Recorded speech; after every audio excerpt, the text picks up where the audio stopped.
Earlier in the year, I posted my review on The Legend of Heroes Trails of Cold Steel 3 for the PlayStation 4. Before that, I had spoken very fondly about Trails of Cold Steel in general, as well as the Legend of Heroes series overall. Today, we'll be talking about Trails of Cold Steel 3 for Nintendo Switch. This won't be a completely independent review. I'll be taking a closer look at the technical performance on Nintendo Switch and seeing how it fares, on its own merits as well as in comparison to the PlayStation 4 version. Consider this video a companion piece. If you'd like a deeper analysis of the game by and large, there's a link in the top right corner of the screen as well as in the video description. I'll give you a moment to check that out. In the meantime, you should also subscribe and click the bell icon to get notifications whenever I upload new videos. And you can watch my other Neon Falcom videos, including my Trails of Cold Steel 1, 2, and 3 reviews, and my video on Ys Memories of Salsetta. Also, please keep in mind that despite this video being spoiler-free for Cold Steel 3, the game itself contains spoilers for the first two Cold Steel games. If you'd like to play those two titles without any possible spoilers, please finish up those games before watching this video. And now, welcome back to everybody that clicked away to watch my main Cold Steel 3 review. If we're all up to speed now, let's get started. This supplemental review is based on a physical retail copy of the game for the Nintendo Switch. Alright, nice work.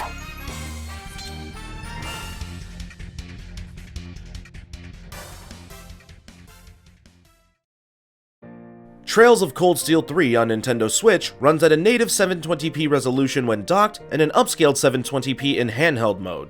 On a TV, the visual noise is very noticeable. There's a pretty decent amount of artifacting, many edges and borders are more jagged, and the overall image is decidedly softer. Many scenes appear grainier due to a combination of these issues, especially when there are multiple character models on screen at once. In a vacuum, while I don't think the game looks overly impressive, I'd still say it looks decent. Compared to other RPGs though, even just those on Nintendo Switch, Cold Steel 3 falls a bit short. For instance, Tokyo Mirage Sessions on Switch, Trials of Mana on Switch, and even the Switch Pokemon games each have similar visual quirks. But those three games all have superior image quality compared to Cold Steel 3 on Switch. In a nutshell, I would not say Cold Steel 3's docked visual fidelity is blatantly bad, but it would be incorrect to call it anything beyond decent. When undocked, however, Trails of Cold Steel 3 looks noticeably better.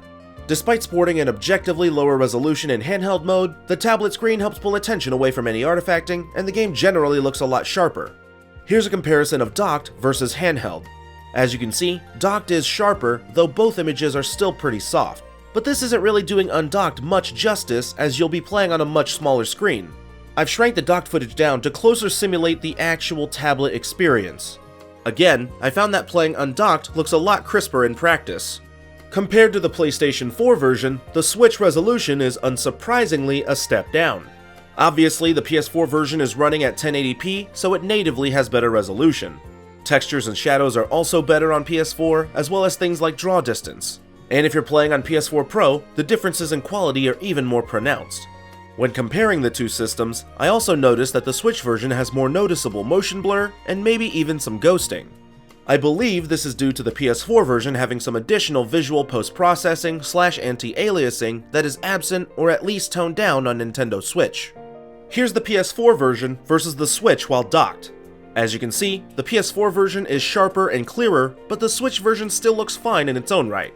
PS4 once again has that nice, crisp 1080p image, while Switch only sports a 720p resolution.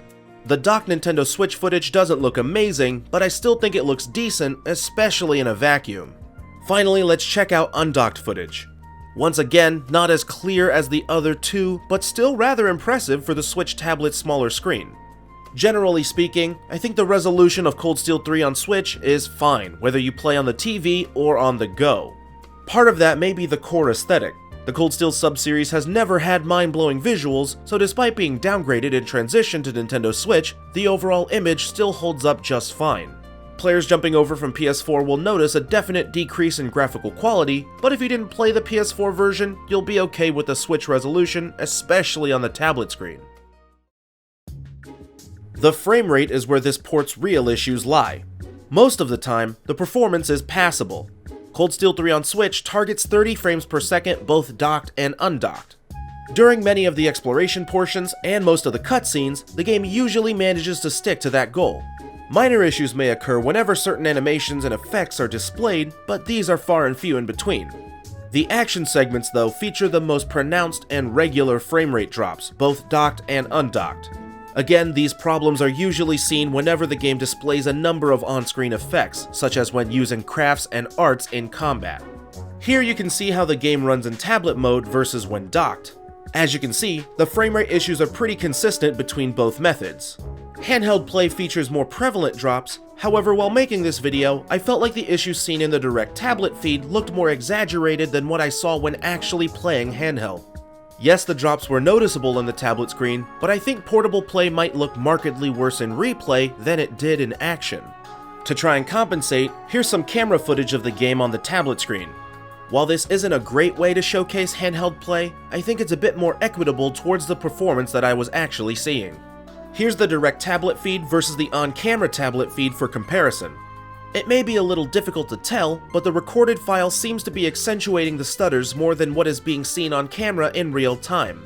There are still some obvious slowdowns, which are indeed troublesome, but in practice, I found the frame rate issues to be closer in parity for docked versus undocked, though once again, docked still had fewer and less dramatic stutters.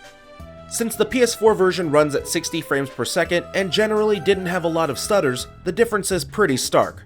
I will say, however, that a lot of the points where I thought the Switch port would struggle, it actually held up pretty well.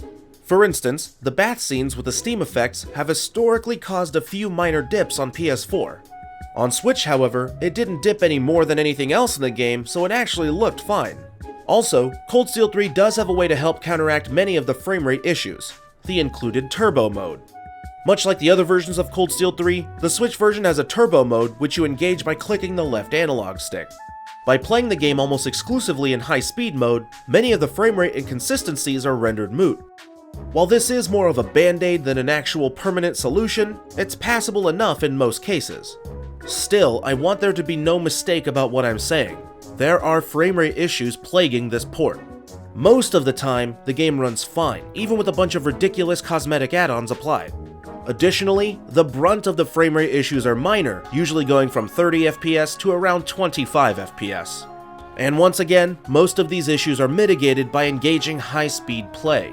But even after accounting for the halved target frame rate, the Switch version still struggles when compared to other versions. Its difficulties are extensive, with actions as innocuous as opening the options menu causing frame rate stutters. I think opinions of Switch ports in general boil down to personal preference regarding resolution versus frame rate. Personally, I always prefer optimizing FPS. I'd rather a game look worse but run better than look better and run worse. I understand that not everyone feels this way, but I'm also not alone in preferring optimized frame rate. Still, for posterity, let's look at this title in a vacuum. Ignoring the other versions of Cold Steel 3, the Switch version, while still troubled in optimization, is completely playable from top to bottom. And because it's not an action JRPG like the East series, the frame rate troubles don't prevent combat and exploration from being complete in scope and functionality. Is it annoying? Of course. Is it game-breaking? No. If you've never played the other versions of this game, or even if you have and you understand this version is flawed, you can completely finish this port out and have a generally good time. Later portions of the game do magnify the issues present throughout, but not so much that turbo mode is incapable of remedying it. There are some other details worth mentioning. Out of the box, there's no Japanese voiceover option, so you'll have to go into the eShop and download the Japanese voice pack. Not a big deal, but if you prefer the Japanese VO, make sure you do that.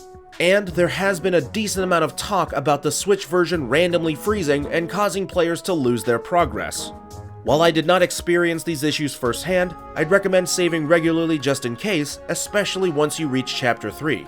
I won't say any more than that in the interest of keeping things spoiler-free.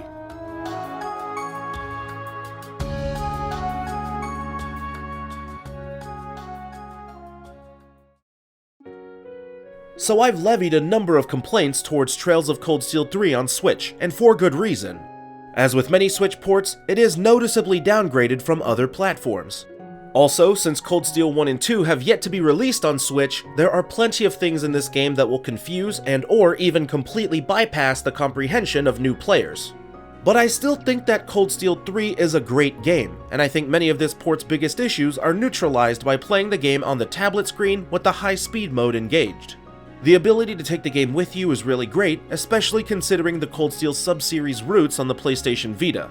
While the technical performance may disappoint a number of prospective players both old and new, that ultimately does not discount the quality of the core content. The Switch version still contains all the elements that made Cold Steel 3 great in the first place.